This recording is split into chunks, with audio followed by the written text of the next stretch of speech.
Chers amis, bonjour à tous. Où que vous soyez, vous êtes très nombreux à suivre notre carême vidéo. C'est une grande joie, merci. Nous continuons à explorer la Sainte Liturgie pour mieux la comprendre et mieux en vivre. Alors aujourd'hui, une question simple. Comment la liturgie s'est-elle constituée, son progrès, son développement?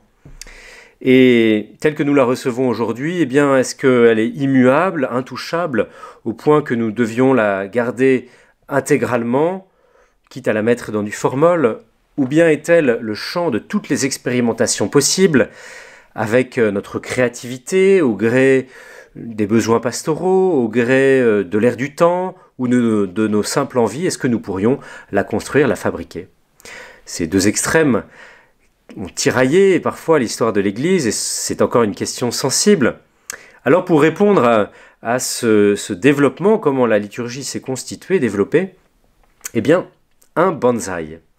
Un bonsaï parce que quel meilleur exemple qu'une plante finalement pour nous parler de la liturgie. C'est l'exemple qu'utilisait le cardinal Ratzinger. Il disait qu'un jardinier s'occupe, plante, arrose, fait pousser, taille une plante. Et bien de la même manière, l'Église accompagne le développement, la croissance de la Sainte Liturgie. Et Pie XII, dans Mediator Dei, disait que la liturgie est un organisme vivant. Alors ça, c'est très important de nous dire ça, parce que eh bien, nous allons pouvoir comprendre du coup comment la liturgie s'est constituée et comment la traiter aujourd'hui.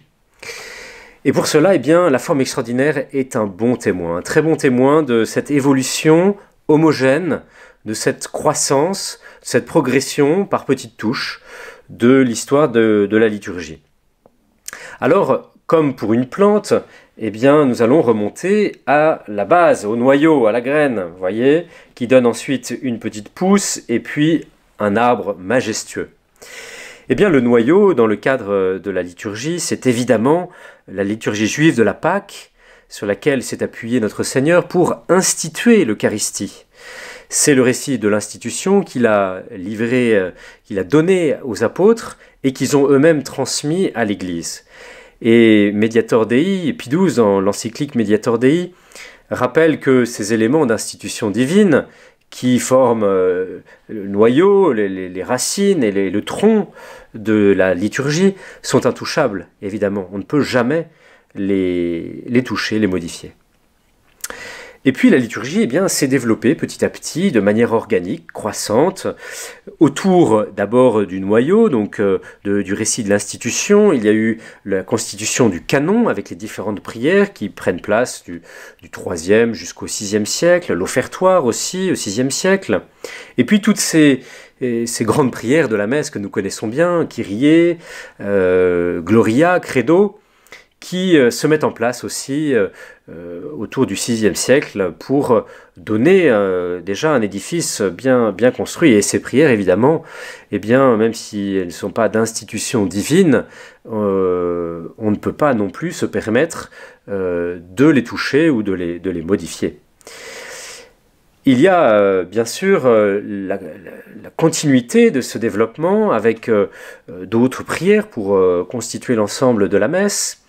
Par exemple, les prières au bas de l'autel, ou bien des manières de faire, comme la récitation, la diction de la prière eucharistique, du canon à mi-voix, à voix basse, pour que, eh bien, aux alentours du XIe siècle, on ne va pas faire toute l'histoire en détail, mais nous arrivions déjà à une constitution d'un missel qui est très proche eh bien, de ce que nous célébrons aujourd'hui.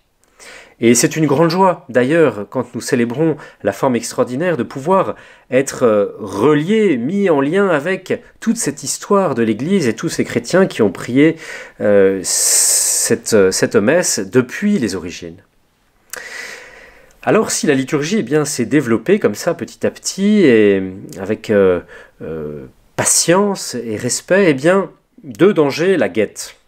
Et ces deux dangers, ces deux écueils, eh bien, ils ont été dénoncés par le pape Benoît XVI et par le pape Pie XII, à la fois Benoît XVI dans l'esprit de la liturgie, qui dénonçait un premier écueil qui serait de tirer sur les branches de la plante pour la faire pousser plus vite, ou pour l'orienter à notre guise pour la trafiquer. Eh bien non, on ne peut pas tirer, la liturgie prend du temps.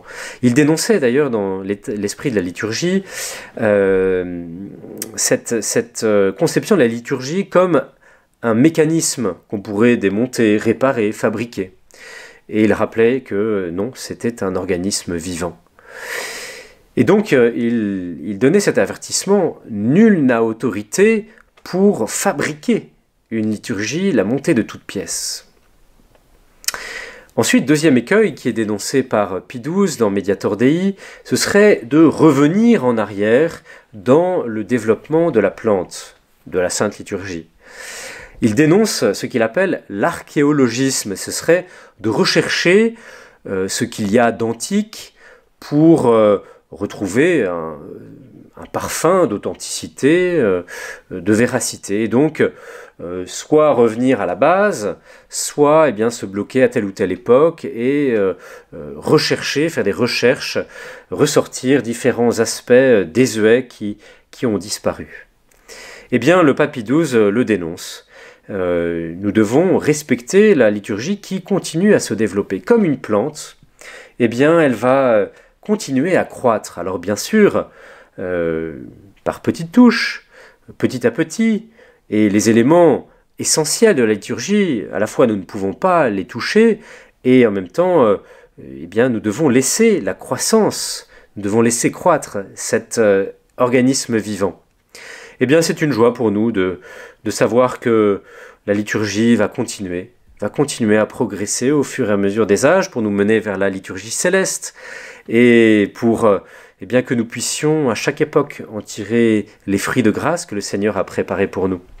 Voilà, la liturgie donc continue à grandir, bien sûr pas dans des mutations ou dans des transformations ou dans des révolutions, mais elle continue comme un être organique à croître et à se développer.